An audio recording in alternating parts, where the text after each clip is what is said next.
Bueno, y como les habíamos anunciado, estamos con los relatores del primer Seminario Internacional de Medicina Ayurveda y Yoga, donde la ciencia se reúne con la conciencia.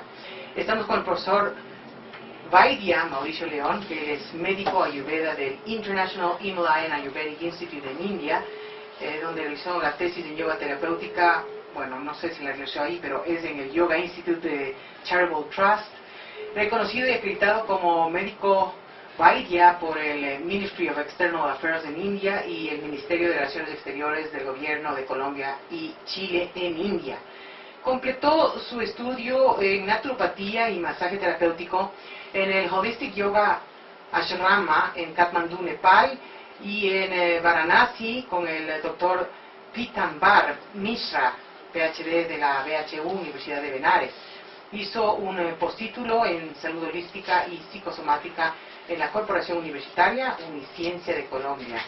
Delegado para Chile 2008-2010 por el Departamento del Ministerio de Salud y Cuidado de la Familia India y miembro desde el año 2009 de la Comisión Nacional de Medicinas Complementarias Alternativas del Ministerio de Salud en Chile. Es además investigador en medicina del hábitat con GEA Colombia y egresado como consultor del IFSI Institute de Ciencias Vastu en India con el Dr. Surendra Kapoor. Su gestión en salud va desde la promoción, prevención, protección, diagnosis, también terapéutica, diagnosis terapéutica, rehabilitación y docencia. Actualmente es director y docente titular de la Escuela Indoamericana de Medicina Ayurveda y Vastu en Chile, Colombia, Florida, Estados Unidos. También estamos con María Pía Saavedra, ella es enfermera, instrumentadora quirúrgica, diplomada en Medicina Ayurvastu, con mención en nutrición, ahora Ayurveda. Curso postítulo en International Academy of Ayurveda en Pune, India. Jefe del Departamento de Ahara, Nutrición y Dietoterapia Ayurveda en Ayurvédica Clínica Ayurveda desde el año 2009. Es docente de las materias Nutrición, ahora Ayurveda y Dietoterapia Patya Ayurveda en el PFPNA, que es el primer programa de formación profesional en Latinoamérica de naturopatía ayurveda en la Escuela Indoamericana de Medicina Ayurveda y Vastu en Chile. Así es que ellos están aquí por el primer Seminario Internacional de Medicina Ayurveda y Yoga, que en Quito se va a realizar este fin de semana en el Auditorio de las Cámaras, y en Equilibrio se realizará el próximo fin de semana en Guayaquil. Y vamos a conversar con ellos sobre qué es la medicina ayurvédica, para qué sirve, y este tema que suena tan interesante, donde la ciencia se reúne con la conciencia. Así es que muy bienvenidos a Radio Serenidad. Mauricio y María Pía, bienvenidos. No sé quién quiera empezar contándonos un poquito sobre qué es la medicina ayurvédica y para qué sirve. Bueno, ante todo, muy agradecido de esta invitación hoy a Radio Serenidad, a su cambrita, y gracias a todas las personas que han hecho posible este primer Seminario Internacional de Medicina Ayurveda y Yoga. Como tú lo decías hoy, exactamente, el tema, el eslogan del seminario es donde la ciencia se reúne con la conciencia. Este no es un eslogan propio, es el eslogan del tercer Congreso Internacional de Medicina, Congreso Mundial de Medicina Ayurveda, que se celebró en Jaipur, India, en el 2008. Ayurveda, respondiendo a tu pregunta, es esa ciencia que hoy por hoy podemos decir que sí está respondiendo en todos los órdenes de la salud, del cuidado, del bienestar y la recuperación de la salud del ser humano. ¿Por qué? Porque está llegando, exactamente, porque está llegando a la conciencia. Es ese sistema médico, ese sistema de salud, es el primer sistema de salud que tiene la civilización humana, según los investigadores, donde en Ayurveda nos brinda una oportunidad de reconciliarnos con la naturaleza, con las leyes naturales, con la fuerza de la vida. Eso es la salud, ahí está realmente la salud, y va más allá. Pero cuéntanos un poquito, porque digamos, aquí estamos muy occidentalizados, conocemos quizás ya la acupuntura y la medicina oriental, ha tenido su ingreso, la Ayurveda, si bien es conocida, pero mucha gente no conoce cómo funciona. ¿Cómo se hace un diagnóstico? ¿Qué tipo de enfermedades o proyectos de salud trata? ¿En qué consiste los tratamientos? ¿Dan medicina química, medicina natural? Cuéntanos un poquito de todo eso. Hoy conocemos la medicina, como tú dices, la medicina china tradicional, conocemos la naturopatía, pero la medicina ayurveda no trabaja muy diferente a estas ciencias que derivan de la antigua medicina ayurveda de la India. Hay que recordar que los médicos de Siddhartha Gautama, del Principado de los Gautama, en Varanasi, en Sarnath, eran todos médicos ayurvédicos. Y cuando ellos emigran hacia Nepal y hacia China, llevan consigo médicos ayurvédicos, llevan consigo Stapatya Vedas, que son arquitectos que empiezan a construir en acuerdo a la ley natural y a recuperar la salud de acuerdo a la ley natural. Ayurveda concibe al organismo con 3 humores biológicos, 3 energías fundamentales que son muy conocidas, que son Vata, Pitta y Kapha, exactamente, ellos 3. Y ahí están los 5 elementos reunidos, los 5 elementos de la naturaleza, que a su vez se ven en la medicina china tradicional. Pero ¿cómo pueden estar 5 elementos reunidos en apenas 3 tipos? Porque se combinan de a duplas. Exactamente, el Vata reúne las energías biológicas, aire y éter, el sonido. Pitta reúne la fuerza biológica, fuego y agua. Y la energía Kapha reúne las formas del agua y de la tierra. Estas 3 duplas, donde el agua se repite en el Pitta y en el Kapha, forman lo que somos nosotros hoy por hoy, este cuerpo, este ser. Ya. Entonces realmente medicina ayurveda, a través de esta primaria, 3 clasificaciones, porque son más de 12 combinaciones entre sí mismas, dicen que para cada persona de estos biotipos hay inclusive se puede diagnosticar específicamente, hay un tratamiento muy específico. María Pía nos va a hablar más adelante de algunos tips acerca de cómo una persona Vata, Pitta y Kapha, después de que hayamos contado un poco cuáles son los perfiles de constitución, psicológicos, biológicos de estas personas, de estas características, pueden consumir, qué alimentos, cómo se pueden tratar estas personas.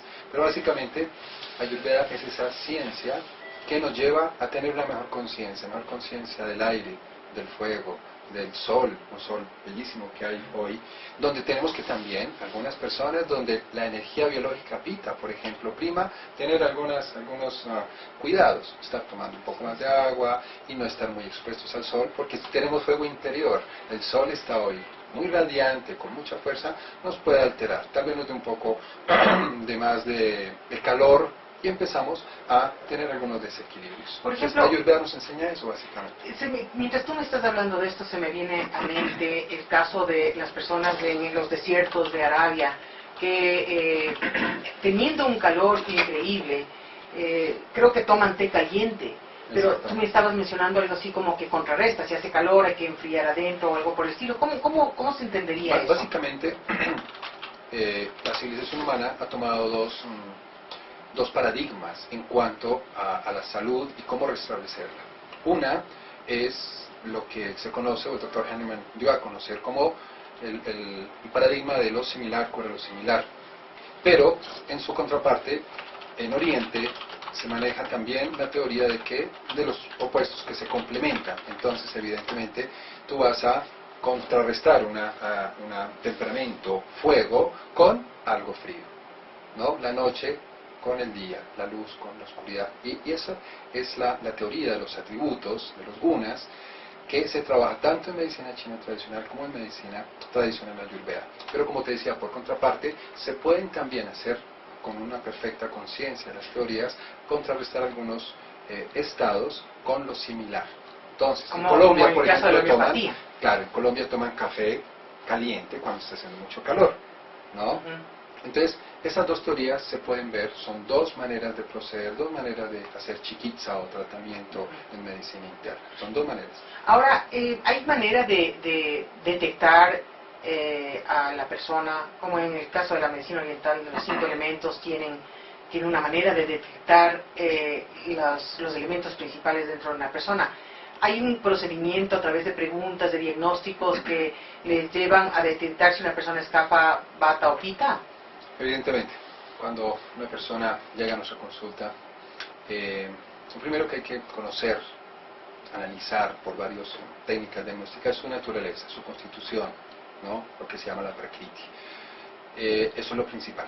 Primero hay una observación Lo más importante es observar a la persona, observar su constitución, su complexión física. Ya nos está diciendo cuál de pronto podría ser su tendencia. Una persona muy delgada, extremadamente delgada, articulaciones pronunciadas, inquieta, un poco inestable, una persona que está todo el tiempo moviéndose, esa puede ser ya una persona con características Vata, donde la prominencia es el aire y el éter. Una persona Pitta se caracteriza por tener una complexión muy moderada, una complexión física ni muy robusta ni muy delgada, siempre moderados, con músculos bien marcados, con tendencia a canas prematuras, ojos normalmente claros, penetrantes, agudos, ¿no? Estas personas son elemento fuego y agua, ¿no? Y por su parte, las personas kapha son las personas robustas, personas que tienen la tendencia al sobrepeso, a acumular líquidos en su cuerpo, tienen la tendencia a edema, problemas estomacales, pulmonares. Entonces estas personas de complexión física más robusta son personas kapha. Entonces ya uno podría tener alguna idea, no podría valerse solamente de lo que es la experimentación de la vista, porque nos puede engañar, puede estar en un estado de exaltación de alguno de estos humores biológicos, pero ya eso es un indicio. De las preguntas, el interrogatorio es muy importante, conocer sus sabores que más le gustan, cuáles son los que no le gustan, qué temperaturas o épocas del año son con las cuales convive mejor, ¿no? Entonces son exactamente varias preguntas, la observación y la técnica más contundente de la medicina ayurveda en cuanto a Nidan, diagnóstico, es el Nadi Pariksha, que es la determinación de su constitución y sus grados de desorden o de desequilibrio a través del pulso radial. 6 pulsos, 9 pulsos tiene la persona en diferentes partes del cuerpo, pero básicamente es el pulso radial, que nos puede indicar muchas más cosas. ¿Qué papel juega el aspecto emocional en la medicina ayurvédica? ¿Es importante o solamente es una cuestión física? Cada una de estas tres constituciones tienen unos temperamentos y un perfil psicológico. El perfil psicológico del Vata es, como decía, una persona variable, es una persona que puede estar a veces muy activa y después puede caer en un estado de stand-by, quieta, pero vuelve y se reactiva fácilmente, pero casi siempre, por generalidad, podremos decir que el Vata nunca está quieto. El Vata es como el viento, es como el aire, siempre está arriba, abajo, va, viene. Sufre de ADD. Claro, ¿qué es ADD hoy? Es la hiperactividad. Ah, claro, Ajá. sí, hiperactividad, déficit atencional, incapacidad de concentrarse, una memoria a corto, una memoria a corto plazo, ¿no? El Pitta es mucho más temperamental, un poco iracundo, un poco mal genio, ¿no? Está siempre tratando de mirar cómo deja los puntos bien marcados, ganar en los debates, es muy inteligente, es muy hábil. La inteligencia más aguda la tiene el Pitta, pero emocionalmente tiene esa tendencia, ¿no? Es un líder, no le gusta ir detrás, siempre quiere ir adelante y es un líder innato. El Kapha es un poco más tranquilo, en su defecto el Kapha es un poco más apaciguador, es más social, le gusta siempre ser el anfitrión, no le gusta moverse mucho y emocionalmente es mucho más apegado a las cosas, a las relaciones familiares, a su trabajo. Pueden estar 20, 30, 40 años en una misma oficina, en la misma empresa, y ahí también están contentos.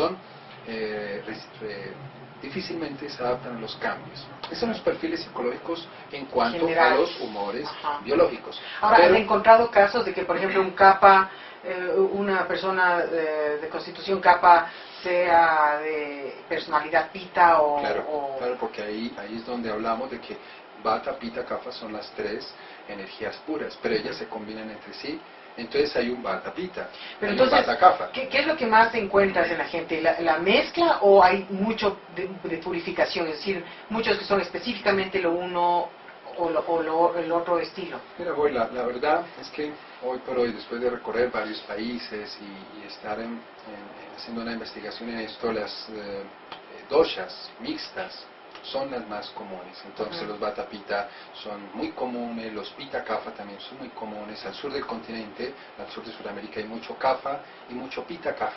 Eso es interesante, has entrado en un tema que parece muy interesante, ya que has estado por varios lugares del continente, ¿has notado que la variación en los estilos ¿Se debe a algo específico? ¿Es el ambiente? ¿Es la cultura? ¿Es ¿qué podrá ser? Sí, alguna vez en India hablábamos con uno de nuestros profesores, doctor Subhas Renade, nos decía que evidentemente las culturas tienen su dosha particular, ¿no? Cada cultura, cada raza, podríamos decir que tiene un humor biológico que predomina en esa raza.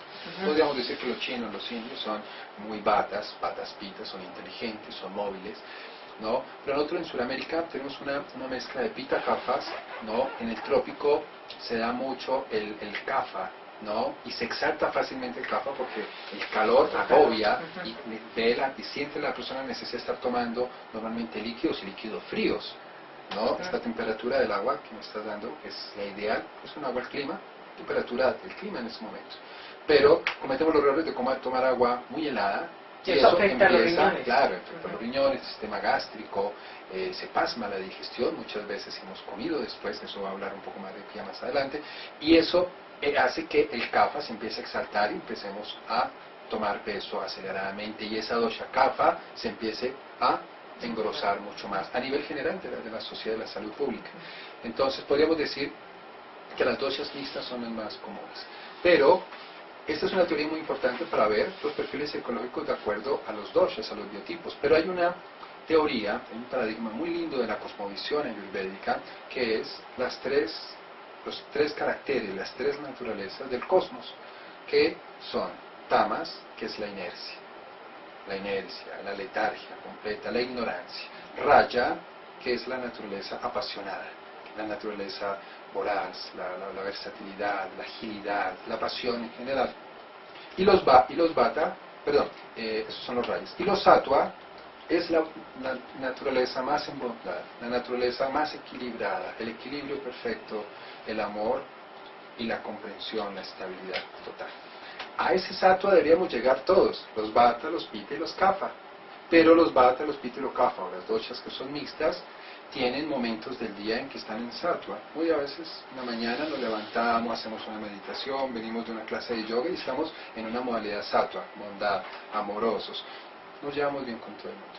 Pero al mediodía, de pronto los pita se exaltan, no consiguen la dirección rápido del almuerzo a donde van, se exaltan muchísimo, empiezan a colocarse así, coloraditos, ¿no? Y empiezan a tenerse, y se enojan un poco más si van al almuerzo tarde y no desayunaron. Entonces empiezan a ser cobijados por esa energía rayas, por esa pasión, por esa intolerancia, básicamente. Ahora, considerando la variedad de doshas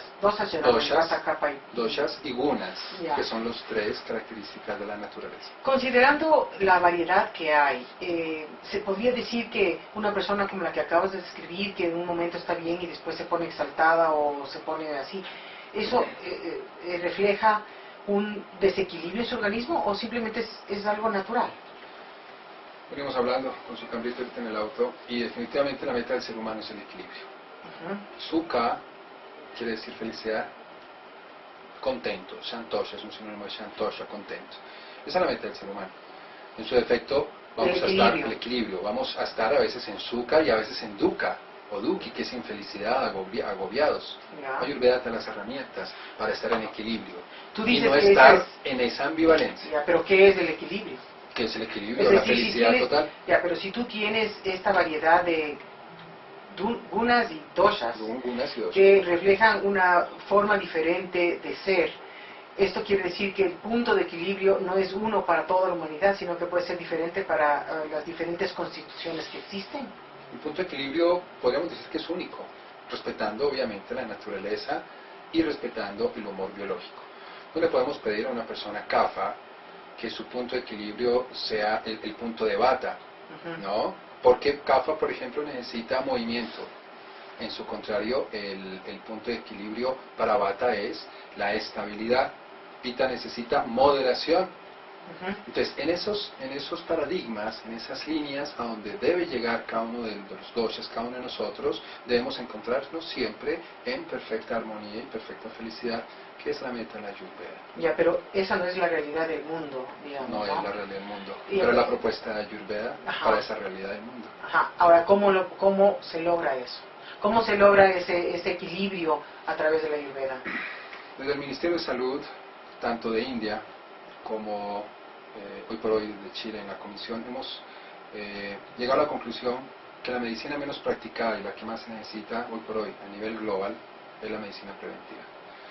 ¿No? Swasthita es una de las especialidades de la medicina ayurvédica, una de las 8 especialidades de la medicina ayurveda, y es lo que menos hacemos a nivel gubernamental, a nivel de salud pública, y lo que menos hacemos en casa, nosotros, en el trabajo. Siempre estamos tratando de remediar. Nuestra cultura hoy por hoy es una cultura curativa, es una cultura médica donde vamos a intervenir, donde vamos totalmente a atacar, pero nos hemos olvidado de lo más importante que nos da la naturaleza, que es la prevención. La cultura ayurvédica nos enseña estilos de vida ayurvédica, de acuerdo a nuestros biotipos, para prevenir enfermedades. ¿Y cómo crees tú que se puede hacer para, en una humanidad caótica como la que se vive ahora, hablamos de la humanidad en general, ¿no? Se puede empezar a cultivar, si bien hay ciertos lugares donde la medicina preventiva ya es fuerte, Sí. pero ¿cómo se puede empezar a cambiar la filosofía o la mentalidad de tantas generaciones que han vivido en función de la contraparte, que es enfermarse para ir al médico, en vez de practicar una prevención? No hay una conciencia de prevención. Mira, Goy, hoy por hoy el tema ya ha empezado a penetrar las culturas y las sociedades.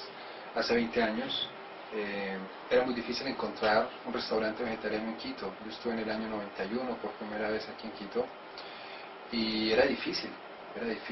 Y hoy por hoy la cultura nos dice que ya hay más restaurantes vegetarianos, más tiendas naturistas, un poco más de centros de armonía, de despertar espiritual, de serenidad. Entonces, evidentemente, esto no es algo que debe empezar ahora, ya ha empezado. Hay una ola, hay un sentir, de acuerdo y en virtud de la necesidad, que nos está diciendo que sí, que debemos amigarnos, que debemos estar más en alianza y compartiendo con la naturaleza la que nos da la salud. Ahora, ¿qué tan apegada a la filosofía hindú está la medicina ayurvédica? Así como la medicina china nace del taoísmo, ¿de dónde nace la medicina ayurvédica? ¿Está pegada a la filosofía hindú? Buena pregunta, hoy. La verdad que sí, nace en el seno de la cultura védica. Veda traduce la madre, la cultura de la verdad, la cultura del Sanatan Dharma, el deber eterno del ser humano, que es volver a Dios. Eso es yoga y eso es religión, religare, volver al seno materno, al seno de la naturaleza, al seno de Dios.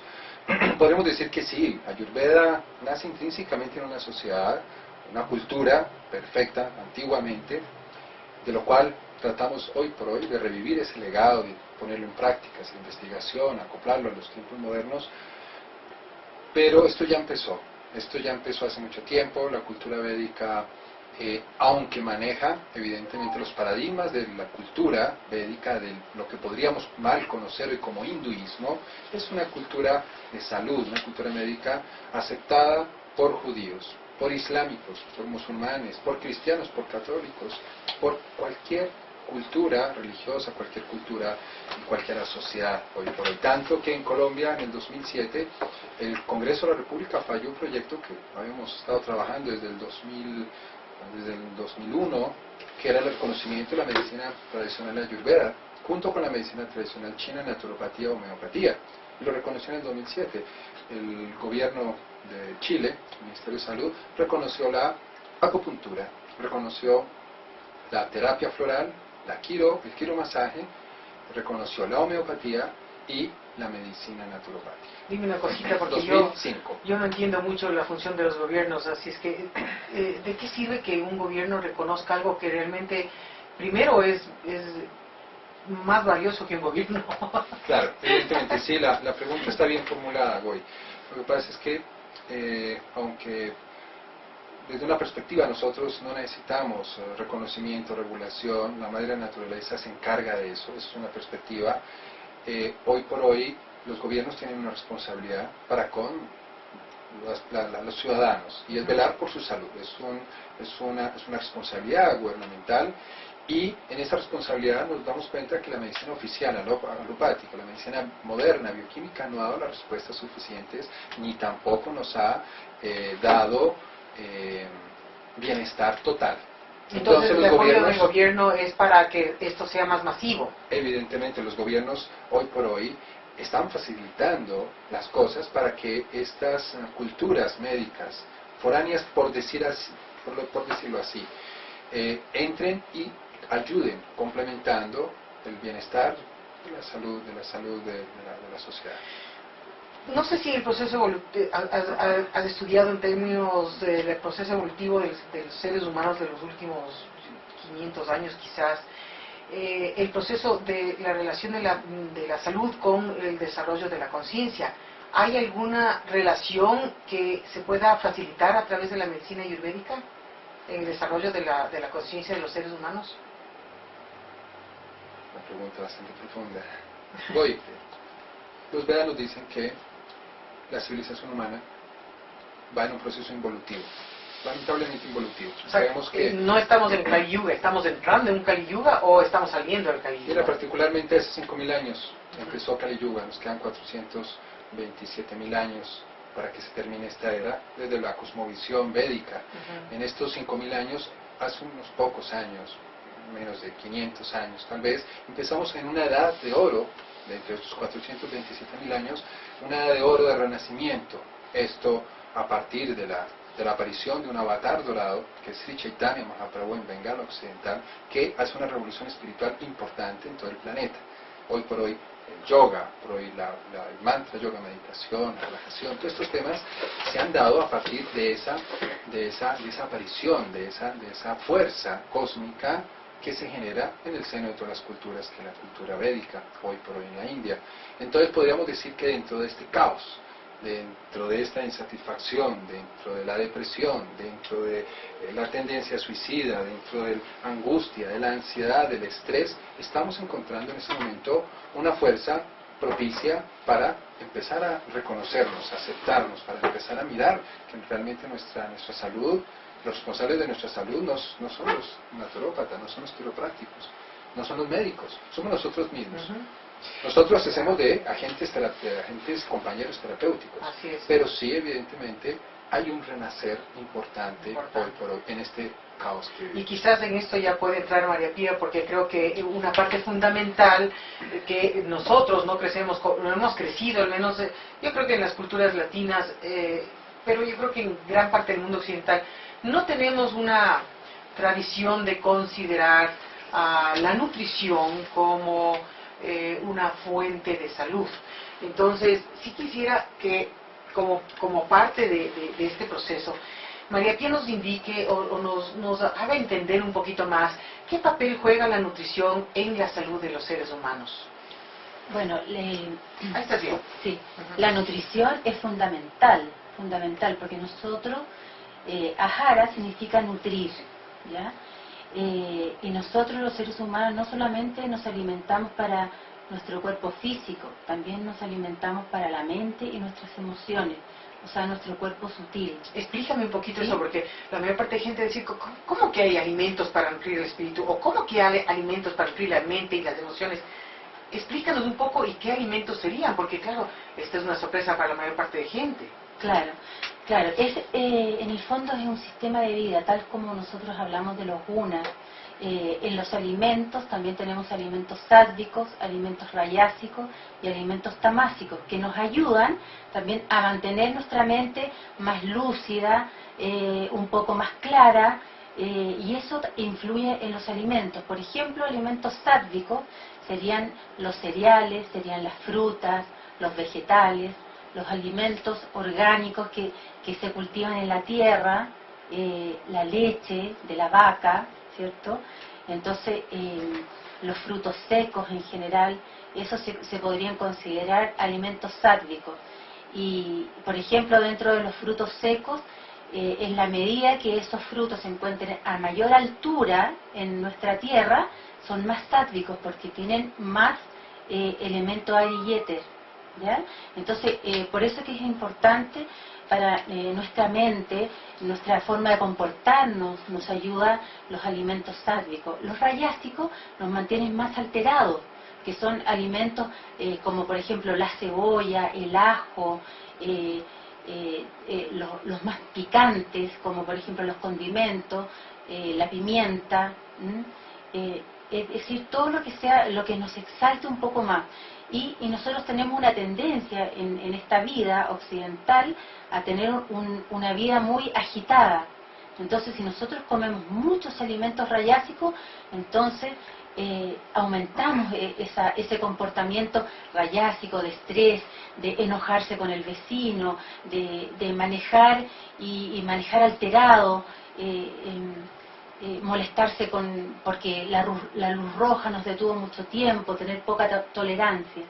Y los alimentos tamásicos, ¿ya?, serían los alimentos más inertes, que no tienen vida. Por ejemplo, la carne animal, que se consideran alimentos ya muertos, por lo tanto no nos producen a nosotros en nuestro organismo un beneficio. Eso es un ejemplo de o alimentos congelados, alimentos procesados o empaquetados. Pero por ejemplo, en mucha de la medicina, la orientación de nutricionistas o de la medicina alopática o de nutricionistas occidentales, te dice, tienes que comer más proteína porque estás muy delgado, tienes que comer más proteína animal porque no tienes la vitamina B12 o este tipo de cosas. Entonces, si es un alimento muerto, ¿por qué lo sugieren tanto y como una proteína para el organismo? Lo que pasa es que nosotros encontramos la proteína no solamente en la proteína animal, nosotros la podemos encontrar, por ejemplo, en las legumbres, en los granos, en ciertas frutas o verduras como la palta, también tenemos proteína. El aguacate, o sea, para nosotros en Chile es la palta. Se llama palta, sí, ya, el aguacate también tiene proteína. Bueno, es que el problema del aguacate no es solamente que tiene proteína, sino que es afrodisíaco. Sí, también. Entonces, mucho aguacate, vamos a tener un planeta sobrepoblado en 2 pinches. Pero exactamente, pero por eso existe la moderación. Entonces, con respecto a las dietas ayurvédicas, nosotros tomamos en cuenta según el dosha que tenemos, si es vata, si es pita o si es kapha, elegimos ciertos sabores. Por ejemplo, en el vata nosotros elegimos los sabores, dentro de los 6 sabores de la naturaleza, vamos a predominar el salado, el agrio y el dulce, porque esos sabores no van a exaltar al vata, sino que al contrario, le van a servir para que esté más en equilibrio, ¿ya? Por ejemplo, dentro de los agrios tenemos los cítricos, tenemos las naranjas, los pomelos, las limas, los limones, todo lo que es cítrico. Ustedes tienen bastantes frutas tropicales cítricas acá, que nosotros echamos de menos en Chile. Entonces tienen bastante variedad de frutas. Por ejemplo, el salado también lo podemos encontrar en la sal de roca, en la sal de mar, en la salsa de soya, en las algas marinas. Y con respecto a la sal, por ejemplo, en los mercados se vende la sal iodada y fluorada. Y mucha gente dice, no consuman la sal marina ni la sal de roca, porque no tiene flúor ni yodo. Pero he oído que más bien eso es contraproducente y dañino. ¿Qué podrías tú decir sobre eso? Sí, nosotros tenemos que buscar en Ayurveda lo más natural posible, ¿ya? Entonces, por ejemplo, para una persona que es hipertensa, le conviene consumir la sal de roca. Una persona que tiene la presión arterial bastante alta, le conviene más consumir ese tipo de sal, porque la sal de mar, evidentemente, le va a producir más daño y más alteración en su patología. Entonces, todo va de acuerdo a una prevención, primero que nada, de la persona, y por otro lado, la persona que ya está enferma, hay que buscar el equilibrio para no exaltar más aún o que caiga en su estado más de vikriti, que es enfermedad. ¿Pero qué opinas sobre el flúor y el yodo en la sal que venden al público? Yo te diría que es más recomendable tomar la sal más natural, que no sea ayudada. Ya, sí, porque el flúor es tóxico y exactamente. Es lamentable que tantas cosas que obligan los mismos gobiernos a que tienen que incluirse porque dicen que eso es salud, son realmente contraproducentes. Ha habido toxicidad de niños que se comen la pasta de dientes fluorada y que terminan en hospital. Entonces, claro, imagínate, aunque sea mínimo la cantidad, que no creo que sea tan mínimo, la cantidad de flúor que pongan en la sal, nos están envenenando poco a poco los mismos gobiernos que deberían ocuparse de la salud. De la misma forma también el azúcar. El azúcar nosotros recomendamos la stevia o la miel, porque es una forma de tomar el azúcar en De forma forma natural. más natural. Ujú. Entonces tenemos que buscar los sistemas más naturales. ¿ya? Ahora, sobre esto tengo dos preguntas. Primero, hoy en día existe y ahora en Chile, que es más tenaz, que se ha aprobado esto de los la soya de los transgénicos, Ujú. y que además hay alta cantidad de químicos en los vegetales. ¿Cómo puedes tú, si es que el punto es el equilibrio, si es que el punto es lograr el equilibrio, y el equilibrio tú me dijiste es uno y el mismo para todos, ¿cómo puedes lograr un equilibrio que sea uno y el mismo para todos a través de la alimentación cuando hoy en día tenemos los GMOs, que son los Genetically Modified Food, ¿no es cierto? Y los transgénicos que sé que en algunos lugares tienen transgénicos del maíz, de la soya, de los vegetales en general. ¿Cómo se puede manejar desde esta perspectiva ayurvédica el tema de la salud cuando tenemos tanto problema con el tema de la alimentación? Muy, Ayurveda es un sinónimo de alimentación bioorgánica, alimentación natural, lo más natural posible, como lo decía María Pía. Entrar en los detalles de qué va a pasar con la alimentación transgénica hoy por hoy, los gobiernos aún ni siquiera saben, porque hace unos años, hasta hace poco, estamos empezando a investigar acerca de eso. Eso se va a ver en 20, 30 años realmente. ¿Qué está pasando? ¿Cuál es el efecto de la alimentación transgénica de la soya, del maíz, del trigo en la sociedad, donde lo están consumiendo más masivamente? Ayurveda evidentemente es amigo de lo natural, es amigo de lo orgánico, de los huertos orgánicos, y en esa medida Ayurveda siempre va a tratar de tomar lo más natural posible, sin modificaciones Natural y orgánico. Natural y orgánico. Por eso a veces las personas van al supermercado y encuentran una manzana grande, roja, aparentemente preciosa, visualmente muy atractiva. Le decimos, no, coja la que está al lado, la que está pequeñita, la que tiene un gusanito, la que está un poquito manchadita, porque esa realmente es más natural, es más nutritiva, más además, nutritiva, ¿no? es más ecológica, Ajá. no está tan modificada Bien. genéticamente. El tema de que sea orgánico es porque es más nutritivo y saludable, ¿verdad? Nutritivo, saludable, la fuerza del prana, de la energía que nutre la vida del ser humano, está ahí.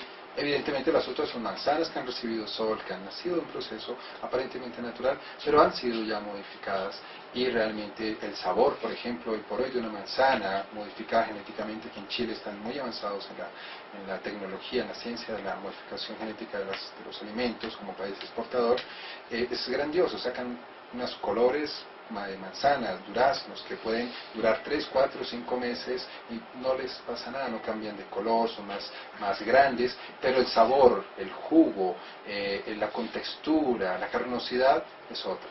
Claro, el problema es que la gente se acostumbra a los sabores no orgánicos. No orgánicos.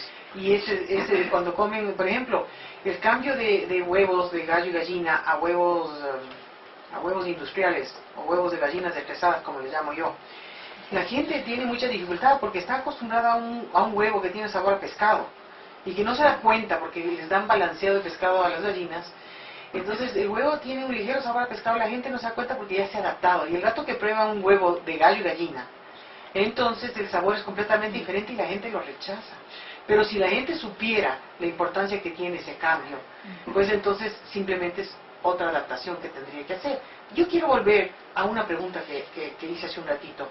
Cuando tú me hablaste de que la meta es llegar al punto de equilibrio, y vemos que inclusive tiene la orientación de la parte nutricional a través de los alimentos tamásicos y los que ha mencionado María Pía, y tú me dijiste que es único, es uno, ¿no? Es el mismo para todos.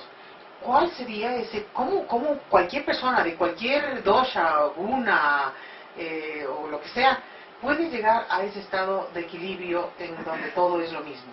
Hay que entenderse bien, hoy, que el punto de equilibrio en esencia para todos es lo mismo, pero hay que respetar la naturaleza del kapha, la naturaleza del pitta y la naturaleza del vata. La naturaleza del vata, María Pía habló de los sabores. Que el salado, el dulce y el agrio. Esos son los que benefician al vata, ¿no? Los sabores que benefician al pitta son los amargos, los astringentes y los dulces. Y los sabores que benefician a la tipo kapha son los picantes, astringentes y amargos. Todos debemos llegar a la esencia y al perfecto equilibrio manteniendo esos puntos y esas características bien conocidas y evitando en su defecto. Los bata deberían evitar Los contrarios, claro. O sea, en este caso serían los amargos, los astringentes y los picantes. y los pita en su defecto deben evitar para tener un buen balance y llegar a esa esencia, a esa perfecta salud. Los salados, los picantes y los agrios. Y los kapha rotundamente deben tener cuidado. Eso no significa que no los deben consumir, tienen que tener cuidado, deben consumir menos. Menos salado, menos agrio y menos dulce. ¿Pero hay alguna diferencia entre agrio y amargo? No, así, hay una diferencia. Porque dijiste... Agrio es ácido y amargo es amargo. Son diferentes. Y astringente es el otro sabor. Ya. Esto es interesante porque de todas maneras dicen 1000 caminos para llegar a Roma. Entonces, a través de las estructuras que las personas han asumido en su karma físico, pues van a llegar a ese punto de equilibrio. Sí. Y también es importante mencionar los hábitos alimenticios. O sea, nosotros podemos hacer una clase de sabores, podemos hacer una clase de muchas cosas, pero es muy importante los hábitos alimenticios. Es decir, las personas tienen que considerar de que el acto de comer es un acto sagrado. Por lo tanto, ese acto de comer, uno tiene que agradecer a la divinidad, ¿cierto? Primero que nada, agradecer lo que está comiendo, estar en un momento tranquilo, no en un ambiente de agresividad, de conversación. Durante las comidas nosotros debemos estar tan tranquilos y relajados, ojalá con una música relajada, sintiendo agua o mirando, por ejemplo, al pita que tiene mucho fuego, le gusta bastante mirar la naturaleza verde. Todos esos son efectos que también van influyendo en nuestra alimentación, de la forma como nos vamos a nutrir. Es importante no estar viendo televisión, no estar discutiendo, no se habla de política, ni de religión, ni de problemas. En ese momento ¿Qué efecto puede tener cualquiera de estas cosas cuando estás alimentándote? O sea, ¿qué efecto tiene ver la televisión cuando te alimentas o hablar de política o ponerte iracundo mientras estás almorzando? ¿Qué efecto puede tener sobre la persona? De partida se inhiben los ácidos, el sistema digestivo, se inhiben, entonces se te contrae el estómago. Mentalmente también uno siente como, al sentir una agresividad, tú sientes una contracción dentro del estómago y se te detiene el proceso digestivo. Entonces eso evidentemente te va a producir un efecto negativo. Incluso hay personas que pueden tener un efecto patológico, les puede venir una diarrea, se pueden enfermar, les puede venir un resfrío, una baja de defensas también. Entonces por eso es muy importante tener esa tranquilidad para que este proceso digestivo fluya dentro de ti y tú te puedas nutrir. Nosotros tenemos vellosidades en el intestino delgado, esas vellosidades no van a captar esos nutrientes, por ejemplo, si están sucios, si que están contaminados, si que están con toxinas. Entonces es importante absorber esos nutrientes y no que pasen de largo. ¿Ya? Entonces, ¿cuáles serían las bases de la salud preventiva según la medicina ayurvédica? O sea, ¿qué estilo de vida la persona debe llevar para poder cultivar la salud a todo nivel? El sabio Charaka hace 2800 años atrás dijo: hay salud, hay arogya, salud. Cuando una persona tiene plena conciencia de su metabolismo, de su fuego gástrico, de sus jugos gástricos, de su estómago básicamente. Cuando una persona reconoce la capacidad metabólica en sí mismo y sabe cuánto debe comer, a qué horas debe comer, qué sabores, como los habló María Pía, qué temperaturas, qué cantidad. Cuando la persona toma conciencia de eso, tiene un punto a favor. El segundo punto es, decía el sabio Charaka, cuando la persona ha regulado, ha conocido y ha autocontrolado sus sentidos, el impulso al comer mismo, al hablar, al ver cosas, al tocar, al olfatear. Cuando sus sentidos están perfectamente en armonía, controlados por la mente. La conciencia o la mente. La mente controla los sentidos, Ya. la inteligencia controla la mente y la conciencia controla la inteligencia. Entonces, el tercer punto es cuando los tres humores biológicos están en perfecto equilibrio, porque todos tenemos vata, aunque tengamos un poco más, todos tenemos pita y todos tenemos kapha. Cuando esas doshas están en perfecto equilibrio, cuando no se han corrompido, no están corruptas, entonces decimos que estamos en perfecto balance. Ese es un tercer punto. El sabio Charaka decía que debemos tener una mente estable para poder evidentemente controlar los sentidos. Entonces debemos tener una mente estable y debemos tener plena conciencia de todo lo que existe y de Dios. Si tenemos esos 5 puntos en el bolsillo, tenemos salud perfecta. Arogya es salud perfecta. Eso decía Charaka. Sivananda lo dijo después, claro, en Rishikesh, en sus lecturas, y Paramahansa Yogananda dijeron ellos que están en perfecto acuerdo con el Ayurveda desde la perspectiva del yoga. Como maestro de yoga, Patanjali también lo dijo: si la persona se alimenta correctamente, de acuerdo a su biotipo, si descansa, hace relajación, si hace ejercicio adecuado, si toma conciencia del aire que respira, hace pranayamas, y si tiene un proceso espiritual, cualquier yoga, de estudio, esa persona, si logra reunir esos 5 aspectos, también va a tener 5 salud. El yoga y la ayurveda, como es el tema de nuestro seminario, nos van a llevar a ese punto. La conclusión de los asistentes, posiblemente el domingo van a hacer eso. Como la ayurveda nos ayuda a tomar conciencia de nuestro cuerpo, como el yoga nos ayuda a tener conciencia de nuestra mente, de nuestros sentidos y de lo más importante de la vida. ¿Cuál tipo de yoga? O sea, es decir, he oído que hay Kundalini Yoga, Pranayama Yoga, o hay también Hatha Yoga. Hay diferentes prácticas. Hay más de 43 clases de yoga, Uh-huh. 43 procesos. Yoga tiene la raíz yug y ga. Yug es unión, ga, Dios, unión con Dios. Todos los yogas deberían llegar a Dios, pero hay diferentes Dios, maneras. ¿qué es Dios desde la perspectiva yogica y de la Ayurveda?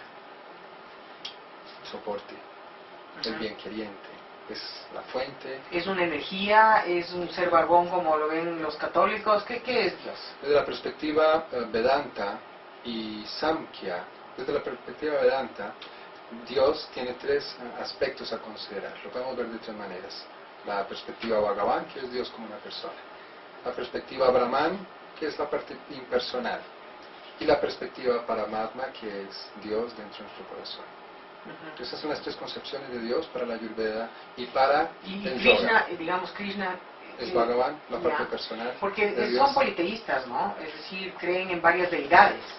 Entonces no es que es la creencia en un Dios exclusivo, sino en una variedad de deidades que representan aspectos. Particularmente la cultura del Ayurveda, la cultura del yoga, en esencia es monoteísta. Dios Uh-huh. sobre todas las cosas de este Uh-huh. mundo. En India, en la cultura védica, se tiene eso muy claro. Lo que pasa es que se malinterpreta en Occidente y pensamos que los semidioses juegan el rol de Dios.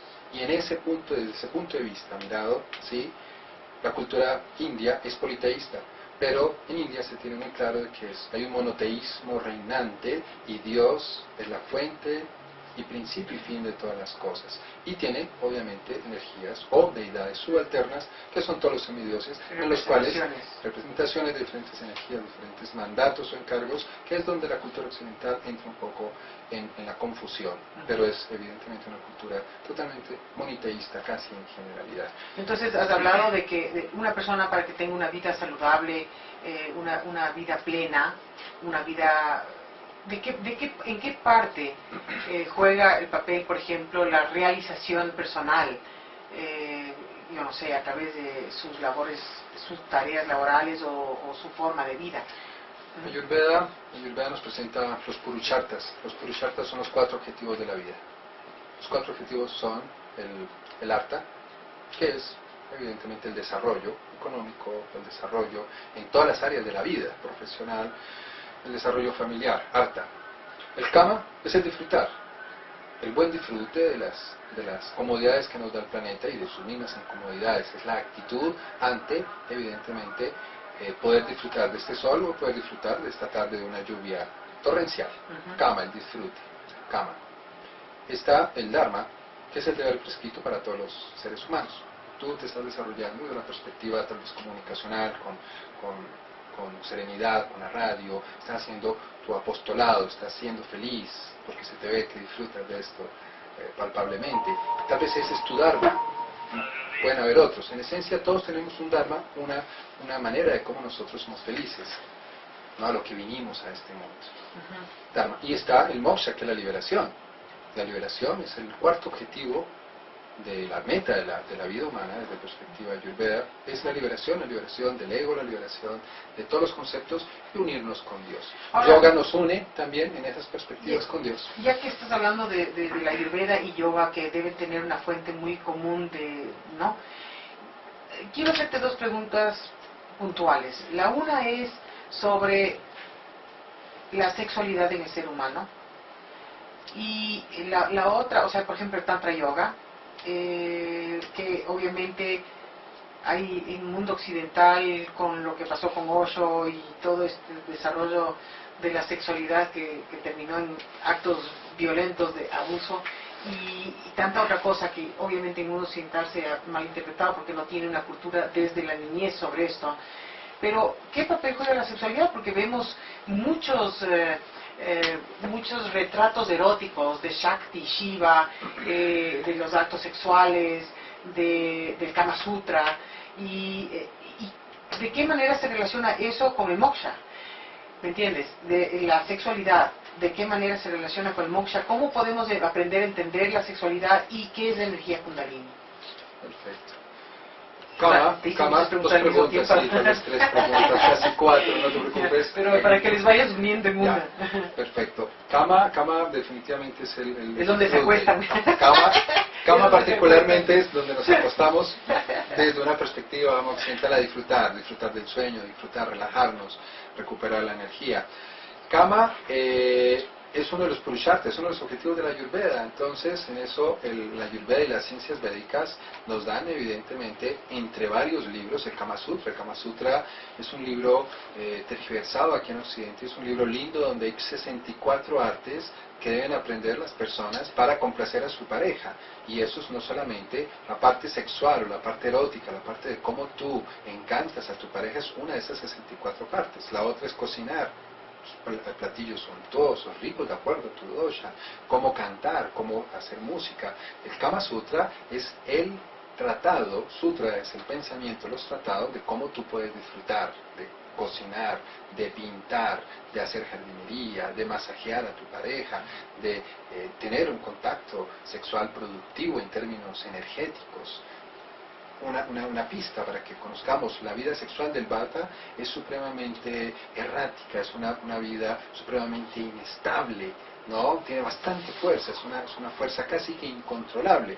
El Pitta tiene una fuerza un poco más apasionada, intensa, prolífica, supremamente profusa, en cuanto a que es muy apasionado, y el Kapha es más resistente, no es tan apasionado, pero es más resistente. Entonces, en virtud de esto, en Ayurveda, Vajkarana Tantra, que es la especialidad que nos habla de la sexualidad, la sexología, nos dice evidentemente el Pitta tiene que controlar eso, tiene que potenciarse, y evidentemente hay antídotos para cuando se pierde la energía, y todo eso está descrito perfectamente en la Ayurveda. ¿Qué es la energía sexual? En términos de la realización, porque o sea, está muy relacionado con la energía Kundalini, la energía que se despierta, o sea, ¿cuál es la función, a más de la procreación, cuál es la función principal de la sexualidad, del acto sexual? Bueno, tú lo dijiste, de la procreación. El objetivo fundamental de la sexualidad es la procreación, traer hijos conscientes a este mundo, conscientes de Dios, sanos conscientemente, y que puedan hacer un aporte. Evidentemente controlando la prole no deseada, que se da fácilmente. Pero la energía Kundalini evidentemente es una energía que está ahí enroscada en ese primer chakra, 3 vueltas y media de esa serpiente, y es una energía que nosotros debemos tratar de manejar. El yoga nos ayuda mucho, la Ayurveda nos ayuda mucho a generar procesos de control de la energía Kundalini, y nos ayuda a controlarla también en el acto sexual a través de diferentes respiraciones, diferentes posturas, que haya una sexualidad inteligente, que no haya una sexualidad bruta, soez, burda. Entonces Ayurveda y Yoga nos dan posturas, pranayama, respiraciones, nos dan meditaciones para que todos esos momentos de la sexualidad sean placenteros, no sean tan animalísticos, y se pueda tener un control de la energía vital y no se desperdicie. Pero igualmente Ayurveda nos dice, cuando hay la luna de miel, entonces debes comer dátiles, por ejemplo, pistachos, debes comer pasas, leche caliente con azafrán. Nos da una serie de instrucciones específicas cuando la energía Kundalini decae. Dime, ¿por qué son 64? O sea, tú me dijiste que habían 64 formas, ¿no? Este número es muy interesante porque está muy vinculado a los 64 hexagramas del I Ching. Es un número que, según Nassim Haramein, que es la persona que descubrió la estructura geométrica del vacío, está basado en estos 64 tetraedros. ¿Qué es esto del 64? ¿Tienes tú alguna idea de por qué son 64? Es decir, porque ya estamos entrando en que son 64 en el Kama Sutra, son 64 en el I Ching, y ellos nos sacaron de decir, ah, ya nos cansamos, hasta aquí nomás. Esto tiene que estar basado en algo muy, muy místico, muy trascendente. Goy, la verdad que los números, la matemática es perfecta, trascendente, es mística. Y no solamente el 64, si hablamos del 1, podríamos hablar 2 días del 1, 3 días del 2, 4 días del 3, 5 días del 4, 6 días del 5. Podríamos hablar de los números en su progresión. Pero la cultura védica, la numerología, el vastu, el arte de la construcción de acuerdo a las medidas perfectas, el 9 es el número perfecto, el número que tiene toda la energía, toda la potencialidad. Por eso vamos a encontrar inclusive en nuestra escuela en Santiago, y que hoy por hoy tiene diplomados online, tenemos un sistema de aprendizaje de los conceptos más importantes de Vastu y de Ayurveda de acuerdo a los números. Entonces, cuando hablamos del número 1 hablamos de la unidad, cuando hablamos del 2 hablamos de los opuestos que se complementan, cuando hablamos del 3 hablamos de las 3 gunas, los 3 doshas, las 3 malas, ¿sí? Cuando hablamos del 4 hablamos de los 4 purushartas, hablamos de las 4 direcciones cardinales. Cuando hablamos del 5 hablamos de los 5 elementos, los pancha mahabhutas, hablamos de los 5 fuegos que tenemos internamente, hablamos de los 5 aires que tenemos internamente, hablamos de las 5 aguas que tenemos internamente, hablamos de los indriyas, de los 5 sentidos, de los 5 órganos de los sentidos, de los 5 órganos de acción. Y así, cuando hablamos del 6, hablamos de los 6 sabores, de las 6 maneras como nos relacionamos con Dios y con el universo. Cuando hablamos del 7 estamos hablando de los 7 tejidos del cuerpo humano, el rasa, que es el plasma, la sangre, los músculos, los huesos, el tejido conectivo, nervioso, el tejido reproductivo. Cuando hablamos del 8 estamos hablando de las 8 especialidades de la Ayurveda, estamos hablando de las 8 pasos para llegar al Samadhi dentro de la Ashtanga Yoga. Cuando hablamos del 9 hablamos de la unidad, del todo. Entonces es un sistema numérico, hablando de todos los números, que es perfecto en sí. Podríamos jugar con los números. Los sabios han jugado con los números, el ajedrez es un juego místico de números.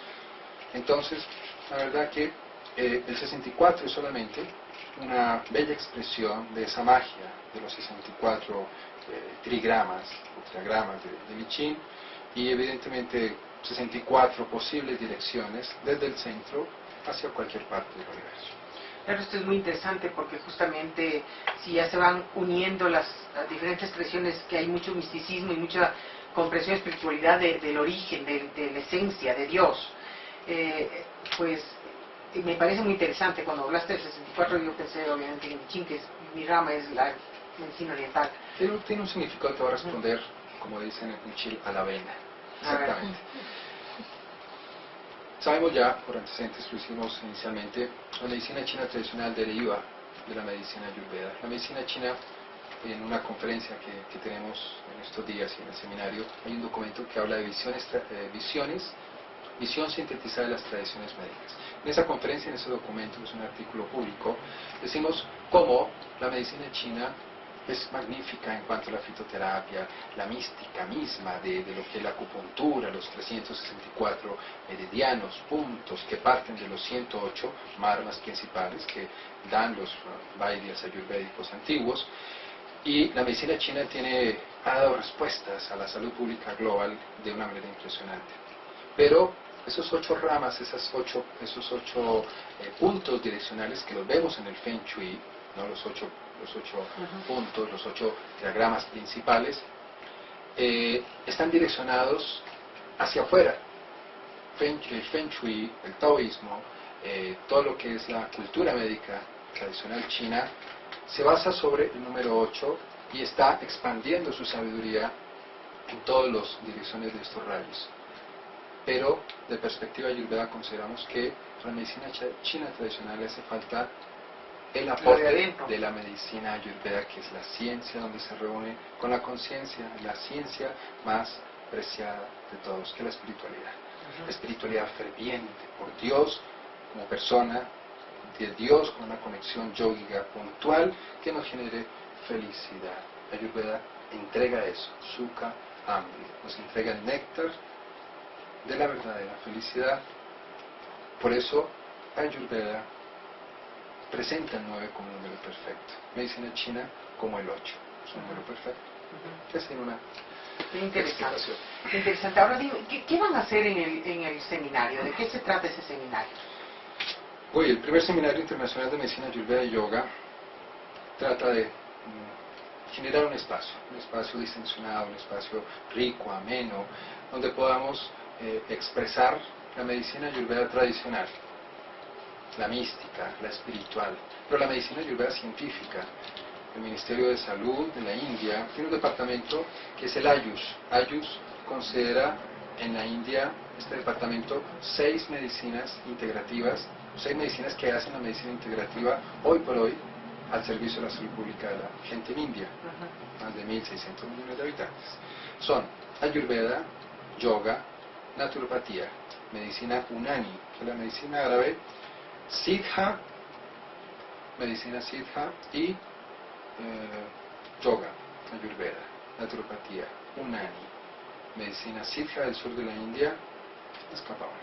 Entonces, estos 6 sistemas médicos andan en India de una manera perfecta y armónica como andan todas las religiones en India. Nosotros, el objetivo del seminario es traer la perspectiva naturopática, la perspectiva yógica, clínica y mística, la perspectiva tradicional ayurveda en un lenguaje ameno, en un lenguaje simple, en un lenguaje sencillo, sin tanto sánscrito, sin tanta terminología complicada, ni siquiera científica. Presentarlo en 2 días de temario, donde en el primer día vamos a hablar de lo que es el punto más importante, que es el ejercicio de la práctica clínica de la medicina consciente, a través de una organización internacional que se llama Médicos Conscientes.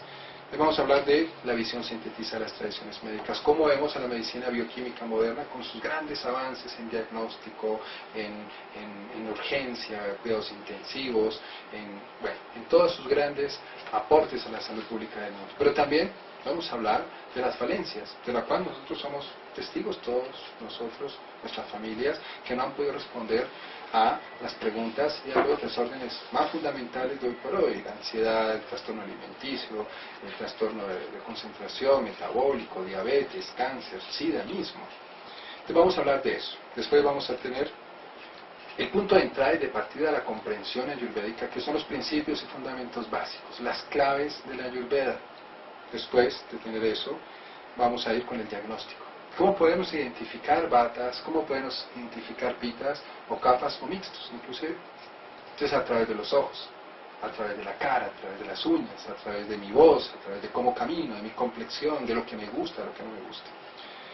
Después de eso vamos a ir con María Pía. María Pía va a hacer un aporte fundamental al seminario, porque nos va a decir lo que nos sintetizó hoy, cuáles son los sabores, cuál es la cultura de la alimentación, qué es alimento, qué es nutrición, por qué es tan importante la comida, que ya lo había dicho Hipócrates, un gran alumno de la escuela de los Esclepios, que dijo: el alimento sea tu medicina, y que la medicina sea tu propio alimento. Eso es un paradigma muy importante que refuerza lo que el sabio Charaka y su sutra y Dhanvantari habían dicho 3.000 años atrás. Ella nos va a hablar de eso, cómo los alimentos nos sanan, cómo los alimentos nos ayudan a regularnos y a realmente ser felices. Vamos a ir después tal vez al almuerzo, y vamos a después a venir con medicina preventiva, lo importante de la prevención, de hacer caso de el ritmo de la naturaleza. Vamos a hablar de rejuvenecimiento, vamos a hablar de la familia, vamos a hablar después de psicología, cómo estos perfiles que hablamos, Sattva, Tamas y Raya, nos hacen tener un objetivo en nuestra vida, ser más dulces, ser más amorosos, ser más comprensibles y tolerantes.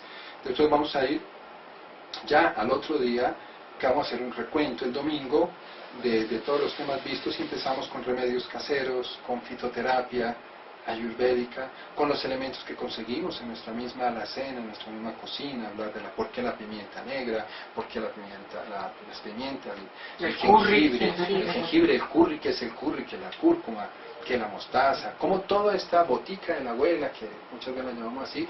Ese es nuestro botiquín de primeros auxilios y nos puede ayudar en cualquier momento en una problemática o una urgencia de salud de nuestra familia. Vamos también a hablar de yoga, de la importancia del Ayur Yoga. ¿Qué es Ayur Yoga? Cómo este movimiento a nivel mundial que está rescatando la India, de unir el Ayurveda y el Yoga evidentemente en un solo lugar, en un solo momento, es tan importante de perspectiva ayurvédica, un yoga medio objetivo. Vamos a hablar también el domingo, ya finalizando en la tarde, de algo muy importante, que los chinos, la cultura china, la cultura oriental, el taoísmo nos presentó como Feng Shui. La madre del Feng Shui es el Vastu Shastra, la ciencia de la morada de los dioses, de cómo podemos crear ambientes y cómo podemos, evidentemente, tener ambientes que sintamos que estamos en la tierra pero viviendo en el cielo. Básicamente eso es el Vastu, cómo poder evolucionar, cómo poder ser felices en una casa, en una oficina, en una parcela, en una finca, en cualquier sitio, viviendo en acuerdo a la ley natural.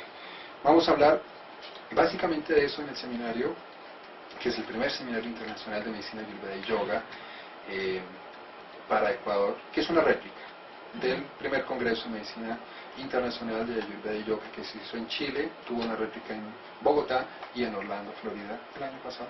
Ah, qué chévere. Ahora, cuéntame, ¿esto está dirigido a profesionales de la salud o a quién está dirigido? Toda persona consciente de que la salud hoy por hoy es vital, importante. ¿Qué apertura has tenido, no sé si aquí, bueno, en general, de los médicos alopáticos a los conceptos que promueven en el seminario? La verdad que en este reglón y en este gremio la respuesta siempre y cada vez es más satisfactoria. La medicina alopática, la medicina bioquímica, los especialistas siempre nos están apoyando porque se están encontrando con una realidad país, una realidad de salud pública que es evidente. No nos alcanzan las herramientas, no alcanzamos a solucionarlo todo.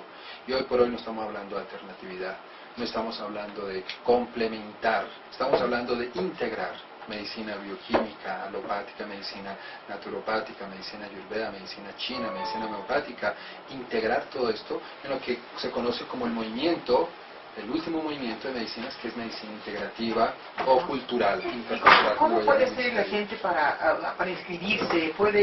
¿Cómo hacen? ¿Van directamente allá y asisten o llaman a algún teléfono? ¿Cómo hace la gente para esto? Yo vengo llegando anoche, esta mañana, de Santiago, está uno de los coordinadores, que es Sucambrita con Mercedes. Sucambrita tiene los datos más puntuales a los sitios, cómo pueden hacer para inscribirse.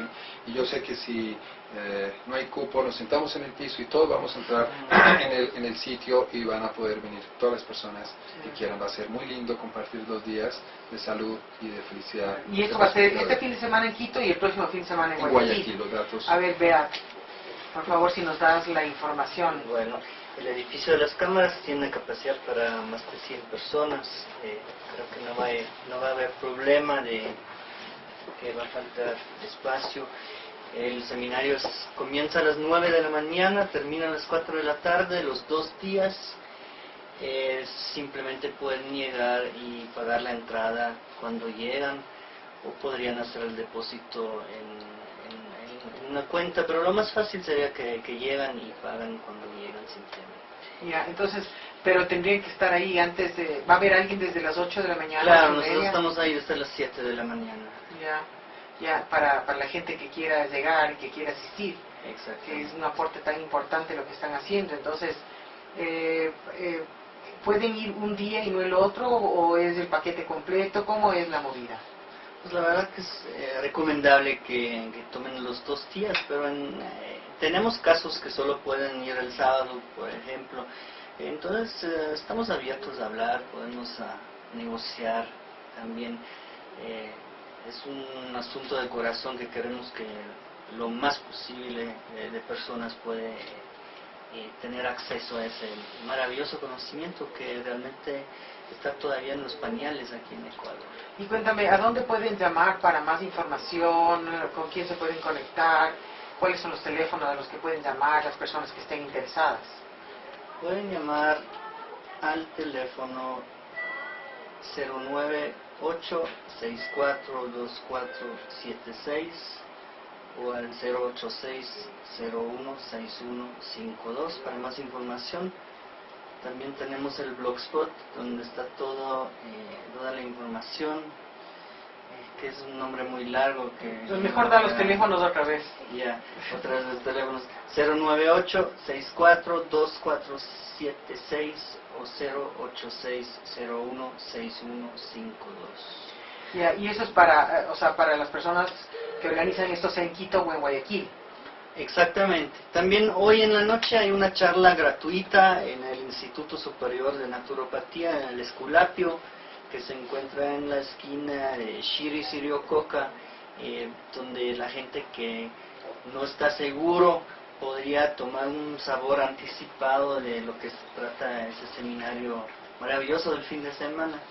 ¿Y a qué horas va a ser eso? Hoy en la noche a las 7 de la noche en el Instituto Superior de Naturopatía. ¿Y en Guayaquil va a haber alguna conferencia? También en Guayaquil tenemos el día antes del seminario en la Escuela de Autorrealización.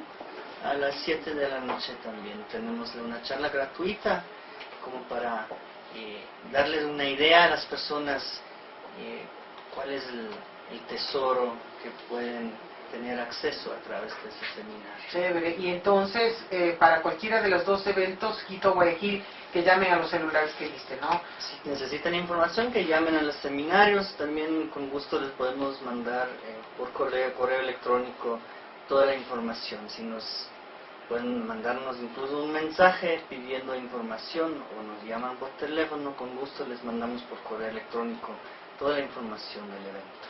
Chévere. Bueno, yo les quiero agradecer muchísimo y desearles lo mejor en el aporte que van a hacer, porque realmente la Ayurveda es todavía, como dice Beat, está en pañales aquí.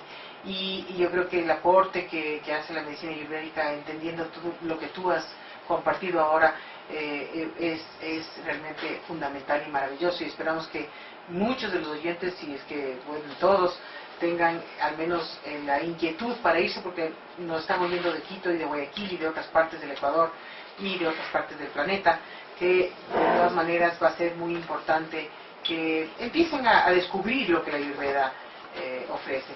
Yo no sé si Mauricio era, ¿no? Para concluir, tú nos quieres dejar con algo para invitarles a que vayan. ¿Por qué habría de la gente de ir a este seminario? ¿Qué crees tú que es lo que van a sacar de ahí? Bueno, la verdad que en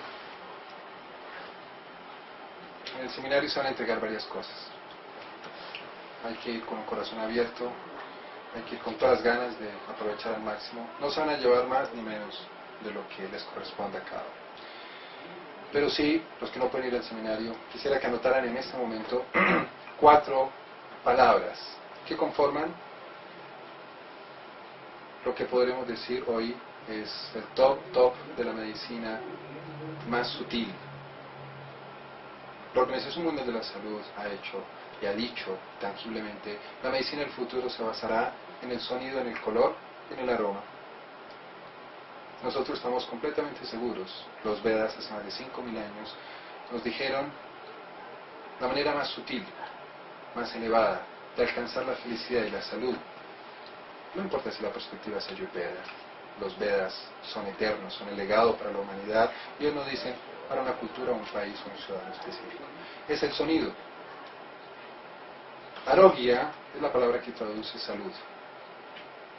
El Arogya mantra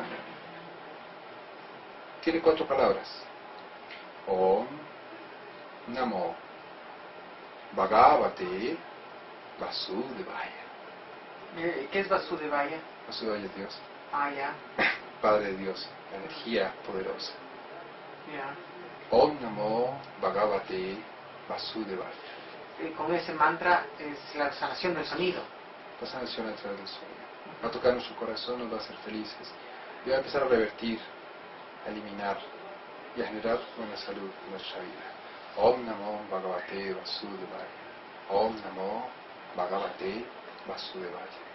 Que traduce: oh mi Señor, por favor, déjame ser un instrumento de tu amor.